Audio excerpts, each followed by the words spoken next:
takut dengan gagal bayar ataupun telat bayar di pinjaman online, takut dipenjara lah. Sebenarnya gini nih Mas.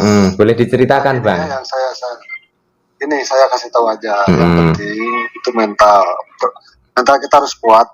Kalau masalah memang di telepon, sebenarnya sih itu memang ya mau gimana lagi, karena pinjaman online itu kan ya kita nggak bisa tetap muka langsung, nggak bisa tanda tangan, otomatis kan pakai telepon.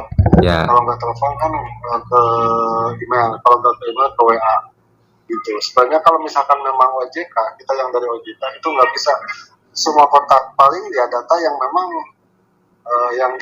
yang dimasukin di situ gitu, misalkan teman atau kerabat, nah itu aja sih.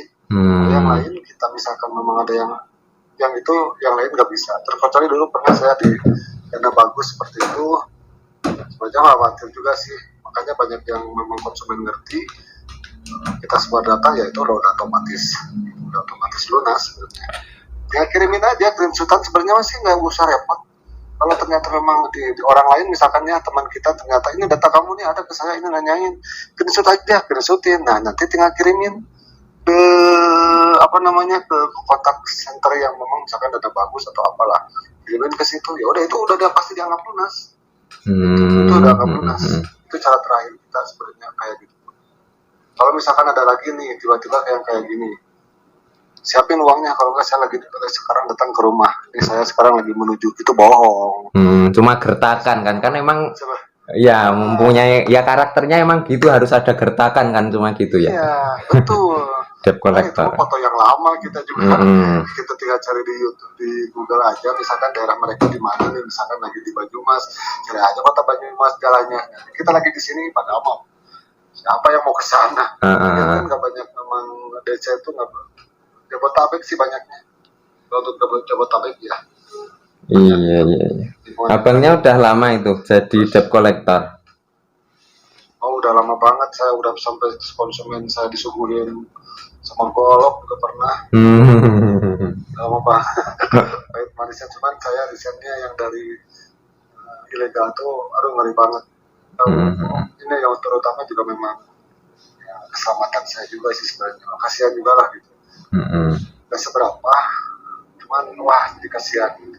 Sebenarnya sih kita mah nggak ngelihat kalau misalkan pinjamannya dari 1 juta ke atas, nah baru kita kejar. Kalau 1 juta ke bawah malah itu repot-repot, sampai kalau misalkan sampai mau pengadilan gini nggak mau, ada itu habis uang kitanya juga. Lah iya kan, habis bang duit, nggak mudah kan ngurus ke pengadilan juga. Nggak mungkin nggak ada kan. Walaupun sekarang kita ada cara lain Mas. Sebenarnya kita ada cara lain sebagai debt collector. Kan suka ada nih yang WA-in dari pagi sampai sore, sebenarnya itu anak-anak SMEA lah, anak-anak PKL sebenarnya itu. Anak PKL, anak magang lah ya, magang jadi debt collector gitu. Suruh WA kayak gitu. Nah, bukan belum debt collector. Collection. Misalkan mereka mereka memang ternyata beberapa kali nggak ada, sebulan nih baru nanti pindah lagi, ada bagiannya juga gitu sistem. Nah kalau ke sistem kan bisa ke email segala macam. Kalau misalkan sistem memang nggak ada, baru kita dialihkan ke debt collector. Itu juga mikir lagi, nggak langsung ke sana, jangan sama ditakut-takutin kayak gini nih kalau kita ya. Misalkan saya akan cepat data, kalau enggak nanti gini-gini. Jadi kita tuh nyari memang data ke saudara siapa. Jadi hitung-hitung saudaranya di sana, saudaranya kan masa ketakutan nih. Ini hutang, misalkan hutang si A nih, saudara saya si A nih, jadi nanyanya ke saya gitu. Otomatis saya yang nanyain yang nagih. Nah kita tuh pengennya seperti itu. Jadi bukan kita yang nagih, saudaranya juga. Oke bang, ini kalau misalkan saya upload di YouTube gitu gimana ini, saya tanya-tanya. Kalau misalkan memang cuma suaranya aja maksudnya. Oh boleh, nggak masalah. Nggak masalah kan kalau cuma suaranya ini. Ini nggak apa-apa. Kalau misalkan memang pengen jelas nih, saya kasih tahu teman-teman semua, itu bagus loh, ada solusi utang berdiri namanya. Itu memang benar. Di YouTube tuh ada solusi utang ya. Itu sama juga dia. Dia udah kesal banget sama yang namanya pinjaman online. Jadi kita pun sebenarnya gini ya, banyak orang yang memang mentalnya keganggu nih, ada yang sampai bunuh diri atau apalah gara-gara pinjaman kayak gini. Sebenarnya nggak usah kayak gitu. Ya kalau bisa sih yang namanya hutang harus dibayar. Ya memang kan yang namanya hutang memang harus dibayar. Tuh, cuman kalau misalkan mau bayar pun kitanya daripada nanti riba. Ini aja sebenarnya bisa sih, bisa. Saya mau bayar, tapi saya yang dimakan sama saya. Misalkan minjem 2 juta, 2 juta aja. Pokoknya gitu ya maksudnya. Bayar pokoknya ya. Udah, transferin aja, transferin. Udah aja, nggak usah yang lain-lain. Ngakuin aja, udah. Itu. Nggak usah yang lain-lain. Kalau misalkan memang ternyata kita mampunya, saya mampunya tinggal gini aja. Saya mau bayar pinjaman saya yang 2 juta. Tapi saya mampunya untuk cicil sebulan misalkan 500.000 4 kali. Ya, udah bisa gini-gini. Ya nggak apa-apa, biarin dia bilang nggak bisa juga. Kalau misalkan kitanya ya memang berpikir atau dosa atau gimana gitu. Balik lagi ke diri masing-masing lah. Ya bayar aja, ya gitu sih. Pokoknya jangan sampai berpikir gini aja, jangan sampai berpikir kita tuh aduh dalam keseharian kita malam nggak bisa tidur, bangun tidur malah lebih parah mikirin utang gitu. Hidup mau dimanain, gak akan lama itu tuh mau bawa apa gitu. Udah abaikan aja gitu. Makanya saya bilang tadi di atas, kalau memang kebutuhan kita memang tidak cukup, kita masih bisa pinjol, ya sudah kepinjol, ambil dulu aja. Kalau misalkan memang kita mampu untuk bayar, ya bayar.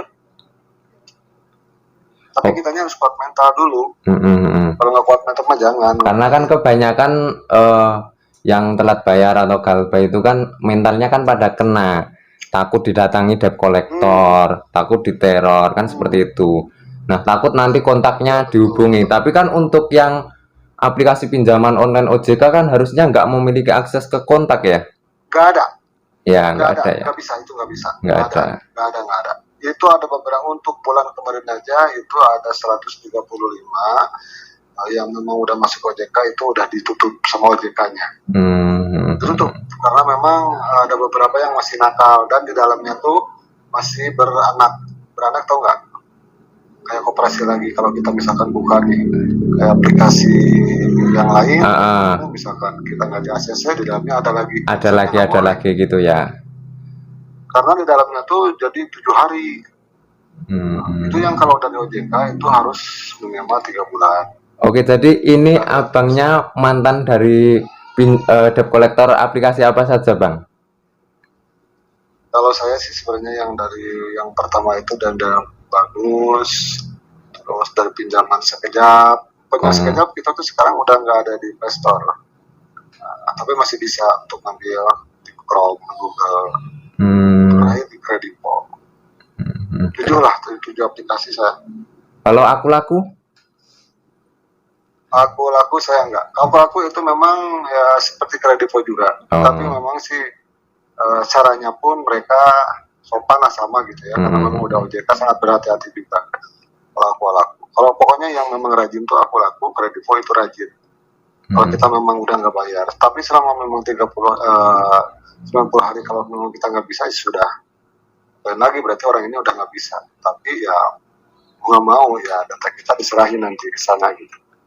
Oke, jadi itu, biasanya abang sebagai mantan, ini kan sebagai mantan debt collector ya. Nah biasanya ketika telat membayar itu didatangi debt collector itu setelah berapa minggu atau berapa bulan, Bang? Atau berapa hari?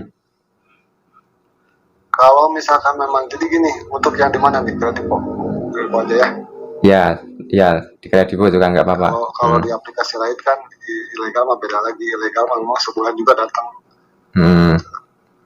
Kalau yang di memang Kredivo itu sebenarnya dari awal pun nanti kan biasa ada telepon, nggak SMS dulu nih, telepon. SMS hanya mengingatkan. Telepon kalau memang sudah nggak bisa dihubungi, misalkan memang ini pakai SMS, bisa langsung juga ke WA.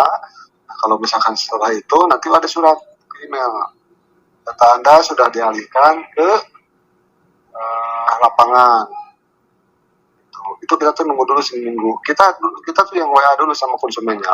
Pak atau Bu, selamat siang, saya dari Kredivo. Gimana nih Pak, Bu? Misalkan ya udah ada uangnya belum? Itu kalau bisa bayarkan sekarang ya Pak. Oh, saya belum bisa. Oh, jadi kapan misalkan? Kalau dia misalkan, oh ya udah saya misalkan minggu depan, ya kita tulis minggu depan nih. Kita tanya lagi, Pak Bu gimana? Udah siap belum? Sekalian nih saya mau ke sana aja pengambilan uangnya. Nah gitu kan, pasti si konsumen pun merasa, aduh mau datang nih ngambil uang gitu kan. Tapi konsumen misalkan, aduh ya saya tapi belum ada juga, aduh gimana ya. Oh kalau gitu Bu gimana ya, saya juga ini memang aduh kerjaan saya juga kalau gini nanti gaji saya dipotong, yang mengeluh juga lah kita juga ya kayak gimana. Paling saya nggak mau Bu, saya paling harus ke sana ke Ibu untuk sebagai bukti bahwa saya sudah misalkan ya saya sudah sudah nagih ke Ibu, datang ke rumah Ibu, gimana ya Bu, saya pasti ke sana besok, kan gitu. Mau nggak mau kita ke sana. Ya kalau kita ngomong udah ke sana dengan udah ada waktu kan, pasti si ibunya juga setidaknya yakin uang lah. Oh nanti besok ada yang kesini nih, daripada gimana. Tapi kalau misalkan memang imbasnya memang nggak ada si ibu, ya kita foto bareng sama dia. Yang penting kita ada laporan ke kantor gitu. Gitu. Kalau misalkan memang ternyata saya nggak bisa nih ya dalam seminggu, nanti ada teman yang lain lagi, coba lagi sama mereka. Dia lagi orang 3 kali ya sudah, udah nggak bisa. Gitu ya. Itu dari mau udah 2 bulan lah, udah 2 bulan lebihan. Mau 3 bulan aja mau 90 harian. Gitu. Terakhir mau ke OJK.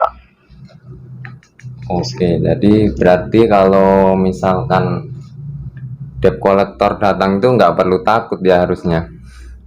Nggak perlu takut. Nggak usah takut. Sebenarnya gini aja nih, kita pun nggak boleh nanyain sampai ke tetangga misalkan gini, Bu, rumah ini kemana ya Bu? Misalkan, oh lagi nggak ada, Bapak dari mana? Nggak, saya Bu ini dari ini mau konfirmasi aja Bu. Kita nggak boleh mau nagih hutang, nggak boleh. Misalkan si Bapak ini punya hutang Bu, tolong ya Bu bilangin, wah itu udah nggak bisa. Karena kan itu udah menyalahi aturan kan harusnya. Ya, nyalahin aturan itu. Iya. Nyalahin aturan. Kalaupun gini aja Mas, yang penting kalaupun misalkan memang ada yang seperti itu, sampai misalkan saya mau lapor nih sama RT, kepala desa, atau nanti ada harta yang di sana saya ambil, kalau ngomong sampai gitu, kirain aja videoin, datang aja ke OJK, udah langsung ditutup, udah lunas hutangnya. Gitu. Akhirnya yang disalahin dikeluarin. Saya dulu pernah kayak gitu, makanya dari sekejap saya dikeluarin. Karena memang saya awalnya kasar kayak gitu. Karena memang ada yang melapor ke OJK. Kita juga sangat hati-hati sebenarnya gitu untuk masalah itu.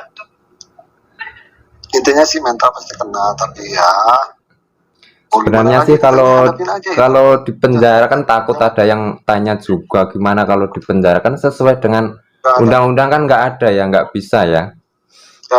Nggak bisa, nggak ada. Ada yang sampai kayak gitu. Pikir lagi kita juga mau utangnya berapa sampai kayak gitu, wah repot. Paling ya mau nggak mau ya paling ya diserahin OJK aja sih. Ya mungkin dia asalnya nggak bisa ngambil uang, nggak bisa pinjaman kemana-mana, itu aja sih. Jadi kesimpulannya gini ya Bang, misalkan ada yang telat bayar ataupun gagal bayar, nggak bisa bayar, misalkan lewat dari 90 hari berarti hutang dianggap lunas tetapi masuk blacklist OJK, masuk BI checking ya, daftar betul, hitam ya. Betul. Oke.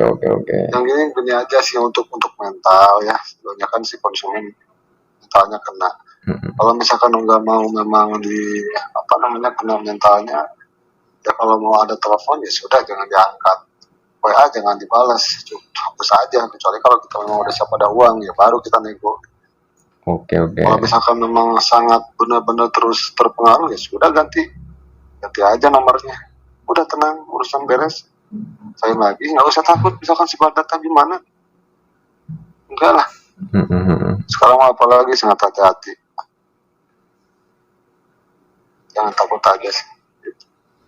Yang sebenarnya yang apa ya yang dikhawatirkan ya itu sih mental pasti. Mental.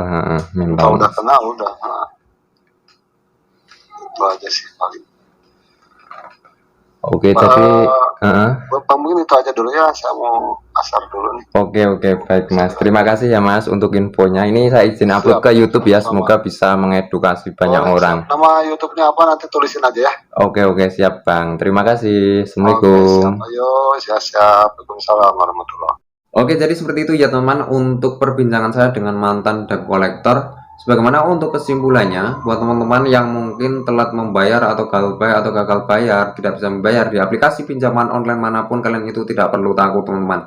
Ya, jadi kalian tidak perlu takut. Yang terpenting kalian itu tahu aturannya seperti apa, sebagaimana telah diatur ya dalam Undang-Undang Nomor 39 Tahun 1999 Pasal 19 Ayat 2, sebagaimana telah diatur tidak seorang pun atas putusan pengadilan boleh dipidana penjara atau kurungan berdasarkan atas alasan ketidakmampuan memenuhi suatu kewajiban dalam perjanjian. Nah, jadi kalian itu tidak akan bisa dipenjara karena tidak mampu atau belum mampu membayar hutang, teman-teman. Jadi seperti itu. Nah, sesuai dengan aturan OJK, sebenarnya ketika sudah melewati 90 hari itu konsumen tidak boleh dikejar-kejar ya, tidak boleh dikejar-kejar dan itu sudah dianggap lunas hutangnya. Nah, tetapi kalian akan masuk ke SLIK OJK, kalian masuk daftar hitam BI Checking, kalian tidak akan bisa pinjam lagi di platform manapun. Tetapi yang namanya hutang harus dibayar ya, teman-teman. Nah, ketika kalian itu ingin membayar, kalian cukup bayar pokoknya saja. Kalian hutang berapa? Nah, kalian lunasi pokoknya saja, nggak perlu bayar bunganya. Kalian bisa negosiasi dengan pihak pinjaman online-nya. Jadi seperti itu. Nah, ketika kalian itu diteror, cara mengatasinya bagaimana? Misalkan dihubungi terus. Nah, cara mengatasinya ketika kalian itu diteror, yang terpenting kalian itu memberikan jawaban ya. Bahasanya ketika nanti sudah ada akan saya bayar, Pak. Jadi kalian nggak perlu memberikan janji-janji ya. Jangan sampai kalian itu memberikan janji-janji. Nah, cukup memberikan jawaban dan kalian itu jangan langsung menghilang. Yang terpenting kalian sudah memberikan jawaban. Ketika masih meneror terus, kalian bisa matikan handphone ataupun ganti nomor. Nah, misalkan debt collector datang ke rumah bagaimana? Nah, misalkan debt collector itu datang ke rumah, kalian nggak perlu takut juga, teman-teman. Yang terpenting kalian tahu aturannya seperti apa. Yang pertama, kalian bisa tanyakan surat tugasnya, identitasnya. Nah, misalkan debt collector itu menggertak, kalian harus bayar hari itu juga. Nah, kalian nggak perlu memaksa, misalkan belum ada ya kalian nggak perlu memaksa ya.